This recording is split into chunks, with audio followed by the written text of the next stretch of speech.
What is up? What is up? What is up, everybody? It's your boy, Steve, here with Generally Speaking on the Show Me Reptile Network. And tonight we've got my friend Colby from Figg's Fauna, and we're going to go ahead and bring him out now. What's What's up, going y'all? on, Colby? How's it going, Steve? Hey, it's going, man. It's going. Hey, first of all, thank you so much for giving us some time and coming in. I know you're super busy with all the stuff you're into. Oh, And yeah. with that, why don't you go ahead and tell everybody a little bit about yourself, brother? Yeah, absolutely. So, my name's Colby, as y'all know. I started Figg's Fauna about a few years ago when I got out of the military. Something I've always wanted to do. Uh, when I first started doing it, I didn't take it extremely seriously until about a year and a half ago, and then I was like, I'm starting to catch fire here. Like, I'm doing something I really enjoy. I transitioned. I started with like gargoyle gecko breeding just to kind of get my feet under me. I'd never really bred reptiles. I've kept them my whole life, other than like axolotls, fish, and things like that. And once I kind of transitioned my collection to isopods, and I had passively kept some isopods. Uh, then I realized I really liked them, and I kept them for a while, and didn't do super well. Didn't have breeding, and then I got obsessed, and ever since then it's been nonstop. As you can see, I can show I you can guys see. real I quick. was getting ready Yeah, to say, yeah, I we got feel some like bugs, I feel like it's expanded a little bit here, brother. So quite a bit. when it, you said that it kind of kicked off when you got out of the military, when was that, brother? How many years have Yeah, would you so I joined the Air Force when I was 19. I was a C-130 mechanic, worked on planes, and I'm not a very good mechanic, so I'm a lot better with animals. When I got out in 2022, after my 6 years, I just really, when you do something like that, it's not me. It wasn't me for so long that when I got to be me, I was like, man, like what? I got paralyzed by options. And at first, I just kind of settled in. I went to KU for a bit. School wasn't necessarily my thing. I did pretty well. And I volunteered in the herpetology department. And I really enjoyed it. nice? Yeah, and I got to work with crazy.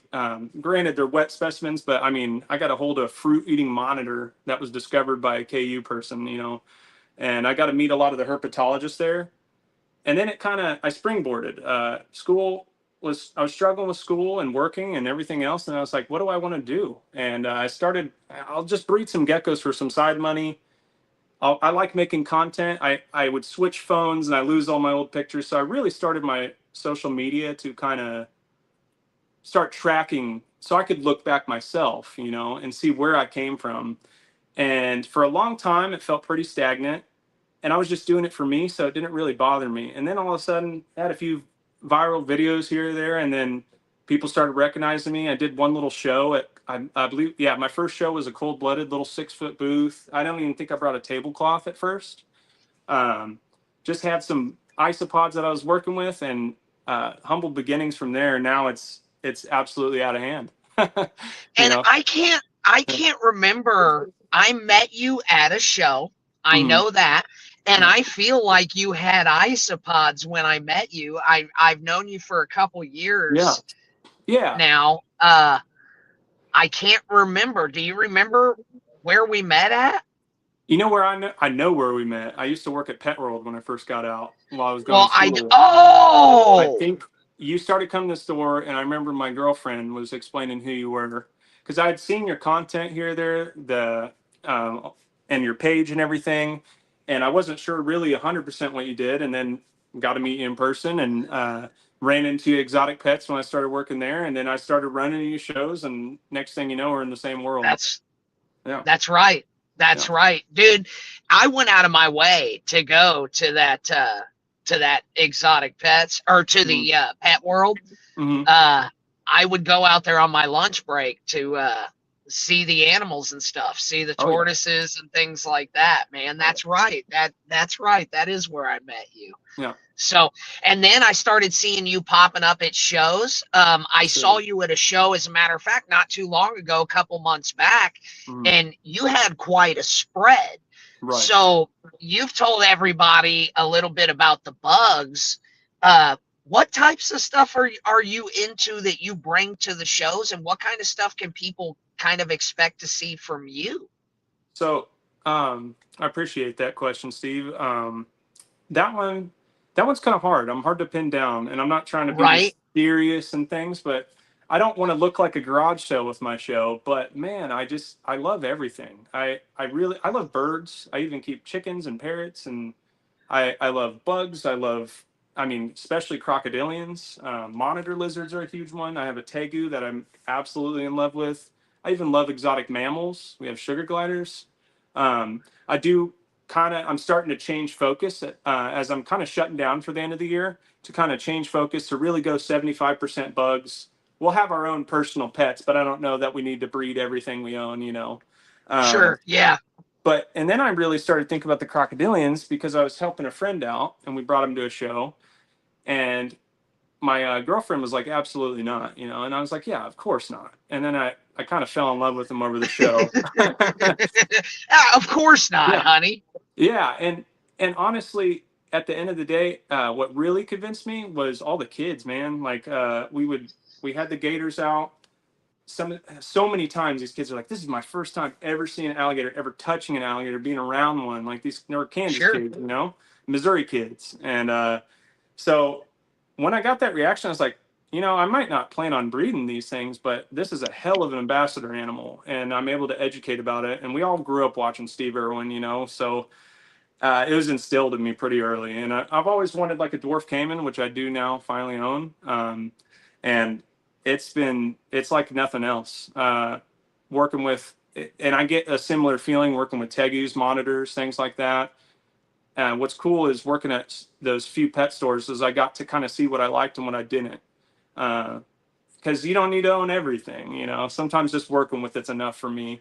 But there was a few things that stuck with me, and it was definitely monitors, crocodilians, some of my larger lizards and things. I'm kind of slowing down on the snakes a bit. I do have a few, but nothing wrong with snakes. It's just I'm just really following what I'm into, and that might change. That might, you know, I'm not going to I sell just everything, but that might change in 5 years. It might change in 10. I I knew it was kind of an edgy question, I guess, because looking at the table, the reason I had to ask is there's such a beautiful variety of stuff. Mm. It does not look like a garage sale.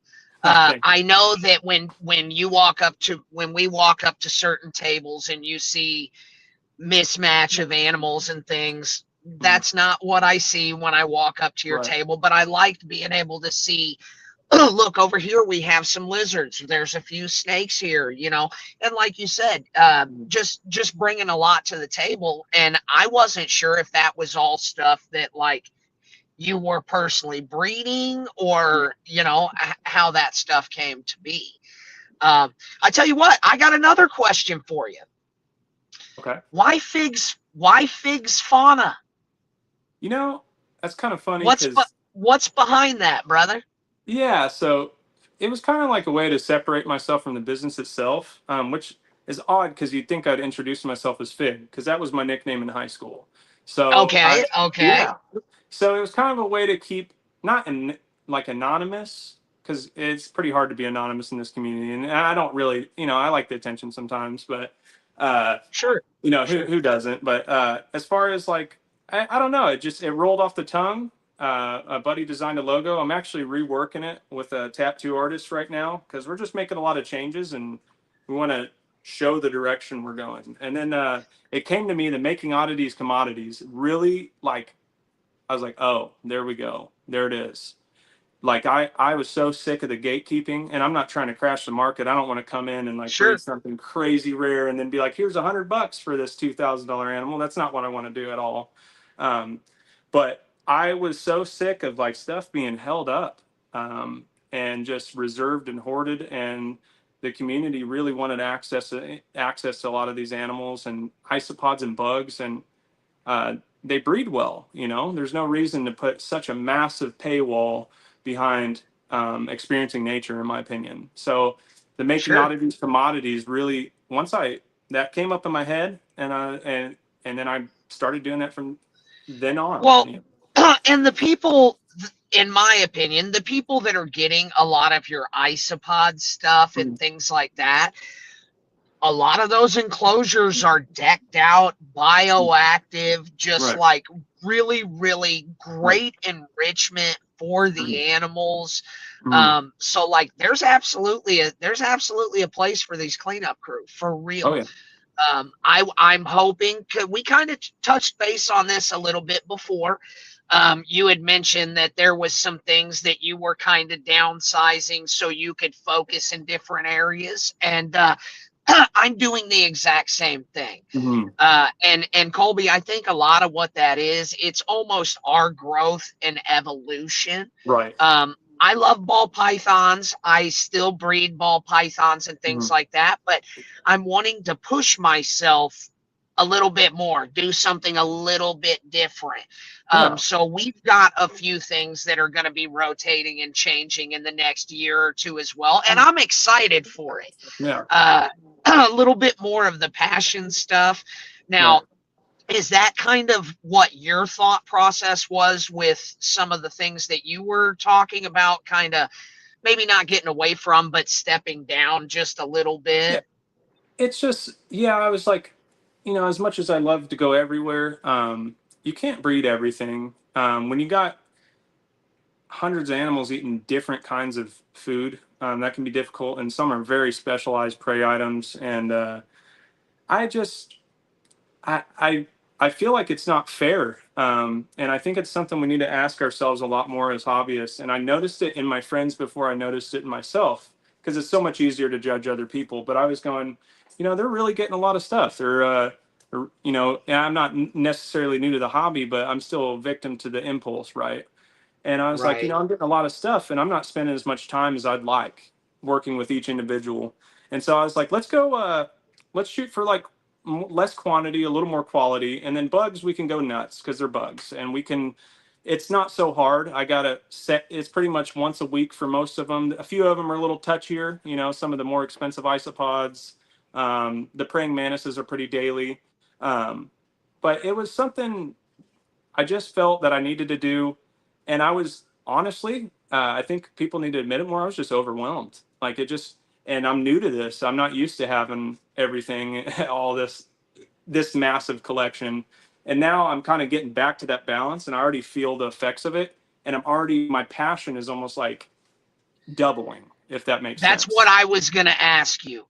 Yeah. Is so and guys, this is a real thing that's being Yeah. talked about right now, and I Yeah. didn't know we were going to talk about it, but we're Yeah. borderline talking about that burnout time frame. Yes, sir. From and it's what you're talking about. It's 100% happened to me. It happened to the people that are watching this, the people that'll watch it later. Guys, it's not that, oh, I can't believe that happened to me. We get excited when we get introduced into something like this, and there is so much exciting stuff on the side of Yeah. reptiles or just animals in general that it's easy to get this one. And once you learn, okay, I can keep this one alive, we're good. Now it's this, now it's that, now it's this. It's almost like, what do they call that? Like a linking drug or something Right. like that. You get your first one, Right. and it just kind of carries over.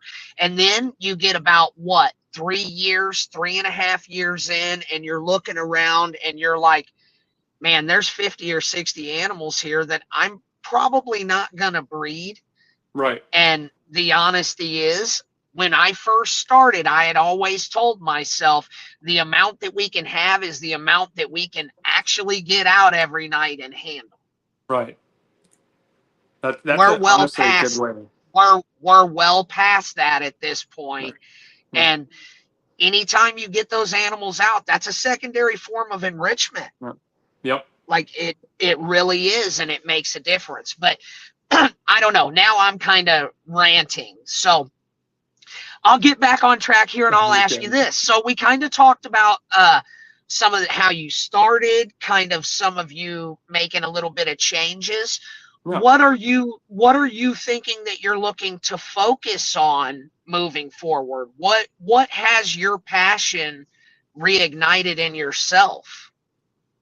Well, honestly, just having more than one bin per species of isopod, because that's not really sustainable long term. I don't want to run out all the time. So taking this break to allow things to recover, split colonies. That way I'm not selling out of one bin. And I looked around, and if most of these are one species and I double it, there's only so much room. And I would like to start working with even more high ends. I feel like I'm really starting to understand millipede breeding. I've gotten very good at it. I've been successful where others aren't. And they're popping off. I mean, millipedes, sometimes the isopod cells, sometimes it's millipedes, sometimes it's the beetles. Honestly, anything that gets me excited. I've been working with praying mantises recently.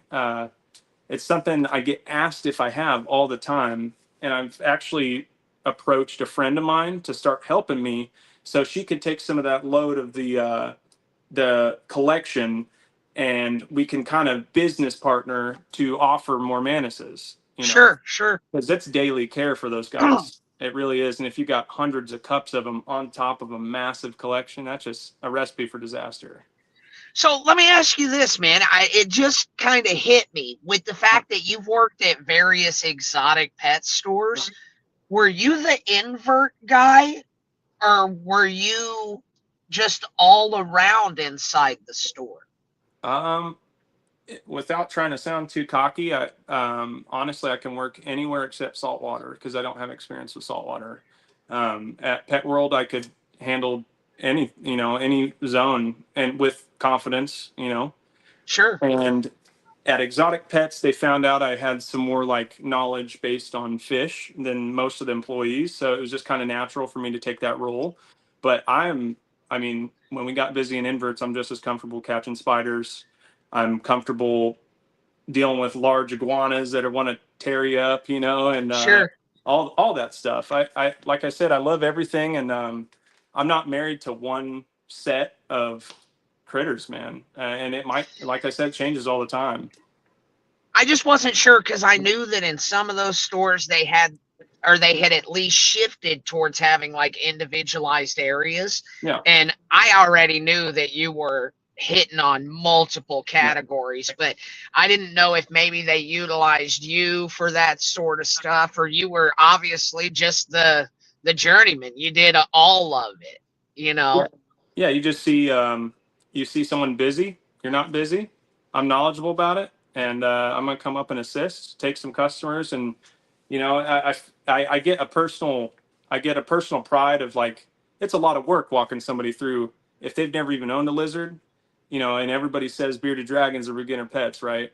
And I think they can be. However, as we've learned so much more about their care and things like that with UVB, I feel like it's a lot easier for somebody to take care of something like a crested or anything like that. Not putting down beardies, they're great pets, but I would take it really personal when someone came in and they didn't know what was going on, and they're going to go with whatever you say.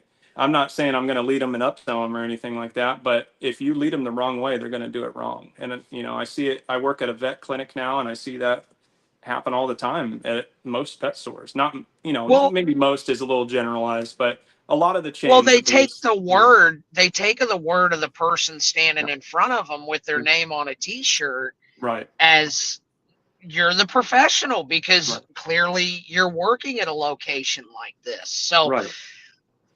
Okay, this is kind of a different question, but because it's hitting me now, I'll just ask you. And I don't want you to name any stores or anything. That's not what this is about. But do you think working in some of the various pet stores or some of the other locations you have has personally changed you as a pet owner and the way that you do some things? For sure. I'm very picky. When something isn't done the way that I feel like it is the right way I would do it, it would really frustrate me. I don't think I really ran into that too much with the pet stores that I worked at, because I worked at probably two of my favorite pet stores in the Kansas, and I still shop at both of them. And I'm still friends with all the people at both of them. Tim Emerson and Sherry, who own Pet World. And then you got, the Exotic Pets crew. They're all going to be lifelong friends for sure. So I definitely didn't, but I'm still a control freak about my stuff, and so there's not always one way to do things. It's just, I really realized working for somebody, I didn't have that control, and I wanted that control with my collection. And it kind of, Figg's Fauna started with a lot of inspiration and happiness, but also was a little bit of frustration with just um, how I think things should be done. And I really, I'm not saying I'm perfect, because I mess up all the time, but man, we really, really try to do the right thing, and we really try to do right by our bugs. And Sure. when I don't feel like I am, I'm transparent about it. I'm not going to hide it. And that's not often. We all struggle with different depressions and things like that. And so that's why I was like, let's lower the animal so I can spend more time with my tegu. He could be a lot nicer if I held, where I was able to work with him a lot more. And he's important to me. He's an awesome. I can even show him if you'd like. He's right here next Which, to me. well, you absolutely. Yeah. I want to see him first of Yeah. all, but that, Yeah. that goes back to me saying, like, you look around and there's 60 or 70 animals and you're not going to Yeah. use them, and somebody else is at a different stage in their breeding. Let that animal be special Right. again. Right. He's still Let's growing. give him. Yeah. So he's this is King. He's a pure blue, pure albino tegu. I got him from a friend. He comes from Rose City Reptiles, and he's a little pig. He's a little crazy. He's got an old scar Where right did here. you get him from, Colby? I feel like I've held that animal. This guy came from a Was it buddy. local? It was like East Missouri. He lives way out in Missouri. So he's a good friend of mine. He has pretty similar taste in reptiles, and he has a lot of other life circumstances. And when he was starting to downsize his collection, I actually get this a lot. People will hit me up and they're like, "Hey, man, I know you're not going to be able to give me $1 million for this thing, but I know I can get updates on it. I know that uh, that it's going to be cared for and it's going to be worked with." And so hearing that kind of stuff, it just reinforces my feeling that I want to spend more time with the individual. And then Sure. I can go crazy with bugs all I want. Bugs aren't near as hard. I can have hundreds of containers of isopods, and it's not so stressful as having, maybe even 5 tegus. I only Right. have this one, and So, he's my pet. so I tell you what, can I put you on the spot with him and ask Yeah. you a couple questions? Yeah. So, for anybody that might be watching this, tell them what you have and what you would consider. Is this a beginner? Is this an intermediate? And kind of tell people just briefly, maybe a 5-minute synopsis of what they might be able to expect from something like this. From a tegu specifically? Yeah, yeah. Yeah. So tegus are probably the better monitor lizard, in my opinion, even though I love monitors. But for most people, it's going to be the better option. Because I feel like, especially like a blue, like this is the blue albino, a little bit smaller, not smaller than the black and white. Correct, right? Is it? Am I saying that correctly? I believe the blues are smaller. I'm learning from you, brother, man. I don't have monitors, so I'm asking questions that I don't know exactly. I feel like the blues are a little smaller. Like 4.5, 5 foot instead of the little longer, maybe a little stubbier. But as far as so, a lot of people want the monitor lizard and they want to go get that Savannah monitor. Nothing wrong with Savannah monitors. There's a place for them. However, usually people think they want that and they want a tegu. They're like more like a dog. They're more friendly. Not more friendly might be that's kind of a generalization, but I think they're easier for the average person to work with. And what I tell people, a lot of people will honestly say, start with a leopard gecko, start with a crested gecko. Though I may agree, when a person wants something, if they're willing to put the dedication to learn, the time, maybe spend some time with someone else's animals that are similar to the one they want to get, I say go for what you want so you don't end up with a collection of buildups. You know what I'm saying? If you don't want a leopard gecko, there's no reason to get one to get a tegu. I would start with something small, good breeders for sure. Some of the local pet stores I know have decent ones. They have a pretty varied diet, but that can be easy because you can just meal prep everything all at once. You're talking like a lean turkey, eggs, they eat fruit. there's more studies coming out about tegus that are saying that they're more like the blue-tongued skink of their region, that they eat a lot more fruit and pass fruit. They're still, I'm not sure that that's finalized or like it's fully signed off, but I believe it because he loves blueberries and bananas and things like that. They bond I really. have watched your content Yeah, given the bananas. yeah, yeah. Man, they look like they just absolutely love it. So, Mhm. and so people are looking behind you and they see the tubs and all that Yeah. stuff. You don't necessarily have to do the things that we're talking about, guys, Mhm. because even this one animal that he's showing can be an absolute stunner, individual pet. I've Mhm. seen some beautiful Oh yeah. Oh enclosures. yeah. Now, on something like that, what would you recommend for an enclosure, So like size wise, for people? for the larger, like the black and whites or the, I would say at least 8x4, a good cheap option to do that. And what I've seen a lot of reptile keepers start to go towards is grow tents. They're customizable. They're just massive. I mean, you can get humongous grow tents and they're solid. You just want to make sure it's structurally good, that they can't dig out or anything.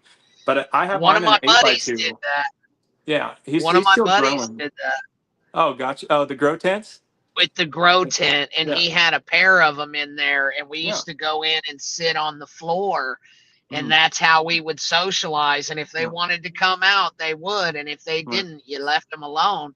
Yeah, But it was wild because he set it up just like a jungle. He brought yeah, in dirt and everything. yeah. His cage is pretty bare right now because he uh he likes to get into stuff. He pulled the whole humidity hose in and shook it like a dog. He's a nut, man. He's going through they call it gooberty, tegu puberty, where they hit a certain age. Yeah, they hit a certain age and the males just get flooded with hormones. He's still really good for that. I've seen a lot worse, but he also is a pure blue, pure albino, which affects their eyesight a little bit, which Oh, also made me realize I don't think it's wrong to breed them. However, I don't know that I want to breed pure blue, pure albinos. I may end up pairing him to like a regular to make hets or something. I have noticed owning this animal that it does have way poor vision than a standard like Tegu would. So he also can't see that well, but luckily they have that great sense of smell. He can see like movement for sure because he can still hunt and everything. But I think it confuses him for feeding time with my hand. So I have to yeah, grab him and yeah. let him know, hey, you're being held right now. We're not feeding. And he's a bottomless pit. Just keep that in mind. They can be a little expensive to feed because that turkey and all those fresh goods, they add up. But I just meal prep it all at once and I put them in little baggies and squish them down flat and just feed them like that and put whatever calcium I need to put on it that week. And then I swap it out. They want some variation, so that's a staple. I'll go to the Asian Mart, Pan Asia here in, I believe it's Overland Park, and get all sorts of different kind of fish, shrimp. Yeah. He loves crawfish. He crunches those things up, even if they're big. And Yeah, and let me ask you this, Colby. yeah. You probably don't prep your own meals during the week, do you? How'd you know? Yeah. Yeah, Yeah. I yeah, used to do the same yeah. thing for our snapping turtle, and he was prepped for 7 or 8 days, just Right. like you're talking about. Hey, I didn't even know what I was eating for dinner that night. Yeah, you nailed it on the head, buddy. So, That's me to a T. I know that you had pulled a couple other things out. Did you have Yeah. anything else sitting around there you wanted to show off and maybe talk about? Yeah, let's show something really cool off. So this is new. Still getting used to me, still working with him. I picked him up from a Let's friend, go. from a buddy, and he's a little cantankerous right now. Woo. A little bit. Let me get him nice and restrained so I don't get bit on camera.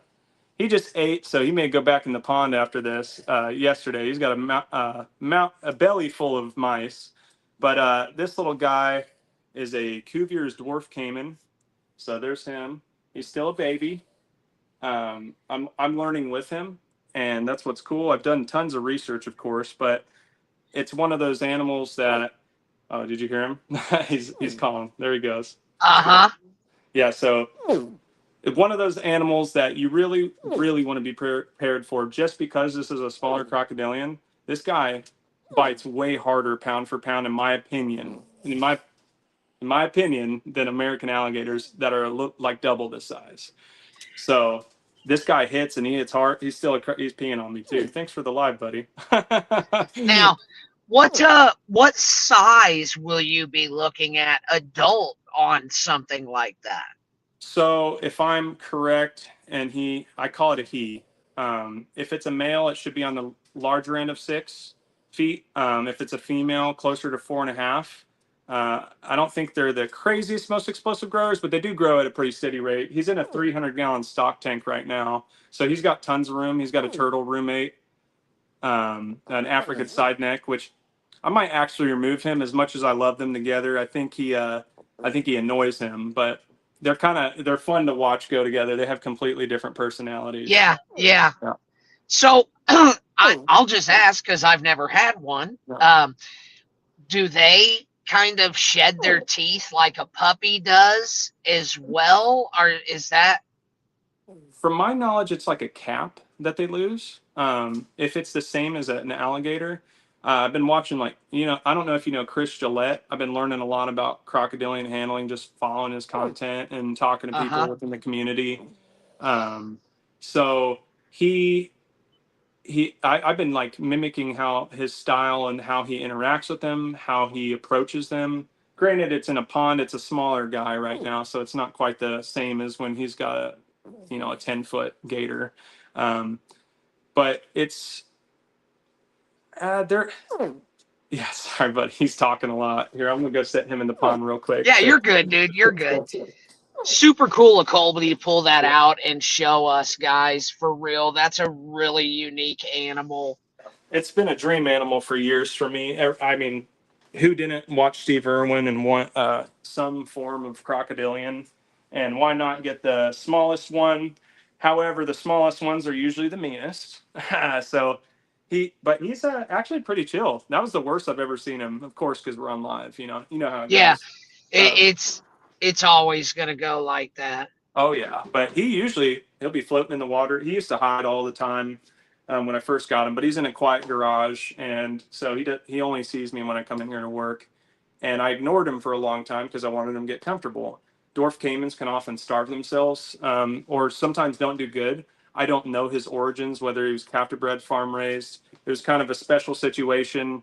It was a last minute thing. It was just I wasn't even supposed to be like I said, I'm not acquiring reptiles, but when dwarf caiman comes along, you make stuff happen, especially that guy. He's a good started size, so I felt a little more confident in his ability. And man, he's eating like crazy. Yeah. He floats out in front of me. For a long time, you just hide under the log. Anytime I come in, he's gone. But now he just hangs out. He hisses at me sometimes. I'm very close to getting him on frozen thawed. Very close. Are you doing any sort of training, like the ball training or anything for food or? Yeah, so I need to get a ball trainer, but I've been doing sounds because I saw people use clickers, but I was like, what? I don't want to carry a clicker all the time, so I like to make sounds, or I'll rustle the water, just kind of mimicking some of the things I've seen on that some of the professionals do. Now I'd like to work with some. Still would like to get some mentorship as it grows. I feel pretty confident with it. I've worked with a lot of big stuff, but it would be nice to just get some super solid advice from somebody who's been doing it a lot longer than me. I always try to respect the people who came before, for sure. Well, dude, I love it. I love anybody that's stepping their game up. It sounds like, I tell everybody, you don't really have to be afraid of any animal as long as you respect what that animal can do. Absolutely. And, sometimes you don't go give a grizzly bear a hug. It can be a bad idea. So, unfortunately, a lot of times as people, we get what we get when we put ourselves in a bad situation. If you put yourself in a good situation for good things to happen, they can happen. Same thing for bad. So,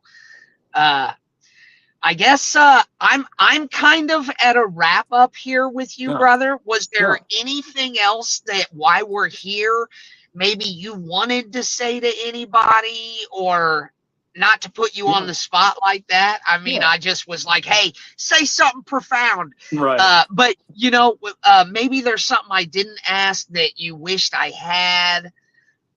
I just like to, retouch. Hope I'm not coming off as like, hey, you guys need to slim your collections, all that. I just think we need to assess our collections more as hobbyists, because if we don't police ourselves, we don't police each other. I'm not saying go call out everybody online and all that, but if you don't stop and think about what you're actually doing and gaining, and think the long term, like, am I going to have this animal for its lifespan, or am I just going to end up having to rehome it? And I think it's really important that we start doing that in the hobby, because, as you know, they're constantly passing laws to take away our ability to keep a lot of these animals, and it's because a lot of mistakes in the hobby. And you see somebody get bit by a venomous snake they shouldn't have had.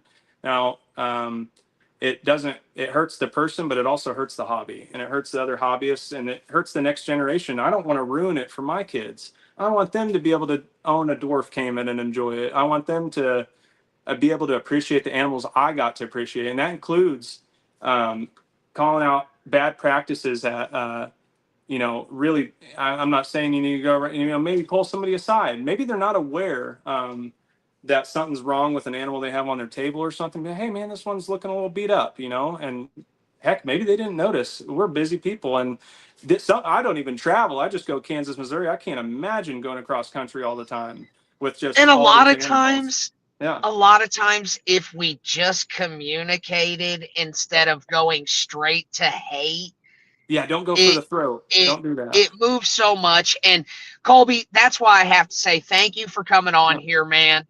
I wanted to invite you on because I've seen how you keep some of your stuff. I've been watching you for a while, and I was like, this is the kind of people that I surround myself with. So the people that I like to bring on to my show, I consider friends and family, dude. I appreciate you coming on, showing some stuff. I know that we could keep going, but I want to cut it because I want to have you back here in a couple months with a success story of something. Hey, by the way, guys, look, I did indeed get this isopod doubled up, or whatever it is. And I just want to continue to watch you grow, brother, because that's what it's all about, full circle. Real quick, I just want to say, Steve's been super dope to me in the hobby, just been nothing but welcoming. He brings the energy at every show and in every interaction, whether the cameras are rolling or not, and I appreciate that about him. And I'd just like to say, if you guys like Figg's Fauna and you like what I said today and you haven't seen me before, check out my stuff. I'm going to Arizona this week, and I'll be hopefully catching rattlesnake, or not catching, photographing and hanging out in nature. And then I'll also be collecting some bugs, if there's anything that I can collect, like praying mantis species, to get them in the hobby. There's a lot of stuff out there that we have in North America that could be preserved through the hobby. And check me out if you'd like to see kind of my little adventure coming this week. Just rubbing that in a little bit, that you got some cool stuff coming up, man. And I tell you what, we were talking about it beforehand. I am going to get out there. We're going to shoot out to Lawrence. We're going to get together and play outside, dude. And with that, I'm going to let you go, Colby. Thank you so much, brother. It was great having you on. And I just appreciate you, man. Thanks for being part of this hobby and industry. Thank you, brother. I appreciate it. You paved the way. Sweet, man. All right, guys. So really excited to have had him on. I know he's super busy, guys. You saw all of the stuff that he keeps. So one more time, we'll go ahead and drop it for you guys. So that right there, that was my buddy Colby, man. Give him a shout. Look him up, Figg's Fauna. He's trying to do things the right way, guys. And, we got to do this stuff together. That's what it comes down to. We got to do it together. With that being said, before we get out of here, I do have to let everybody know we've got some shows coming up this weekend, guys, for Show Me. We've got the Springfield Reptile Show. That's going on this Saturday, 10 to 3:30, Springfield, Missouri, at the Ozark Empire Fairgrounds. gonna be a barn burner of a show. I love the Springfield Reptile Show. We've got some family stuff going on, so unfortunately I won't be at this one, but rest assured I will be back again. I hope all the friends and family just crush it out there. We've also got Murfreesboro, Tennessee, Saturday and Sunday, 10 to 3:30. VIP at 9, like normal for everybody. Get in at 9, crash the scene, get your animals quick, and beat the crowd. We've also got, boom, Eugene Reptile Show. So for that, let me go ahead and add Mark to the stage. You there with me, Mark? I'm here. Okay. So, Mark, you're going to be out at the Eugene Reptile Show. Is that correct? Yes, sir. Yeah, and we got the boss man, president of Show Me Reptiles, Mickey Myers, coming out, looking to do some meet and greet with the vendors and just get to know a bunch of the people up there in the Pacific, man. So, Mark, what can you tell everybody about this show, or what's got you excited? I am excited about a personal friend that's coming that owns a private zoo, and there's going to be kangaroos and porcupines and a whole bunch of different stuff there. Patagonian cavies that pet and interact with. And I'm all about education through interaction. So the fact that you can pet and touch these animals is amazing. And I tell you what, if you haven't seen a porcupine, guys, they're probably a lot bigger than what you think a porcupine is. Yeah. So that's super, super cool. Mark, we do have one more show this weekend as well. We've got Columbia, Missouri. Now, that's a Sunday show. That is 10 to 3:30. Same thing with the VIP at 9. So 2 Missouri shows, guys. Definitely good stuff out there. Obviously, Mark, he's getting ready for the Eugene show out there. So is Mickey. And with that, brother man, I'm going to say peace, and we are done tonight. You guys have an awesome time out at the show. I know the boss just landed out there, so enjoy your time with him, Mark. I will. Thank you. All right, guys. Hey, thank you, everybody, for tuning in, and we'll see everybody in the field, man. You know what?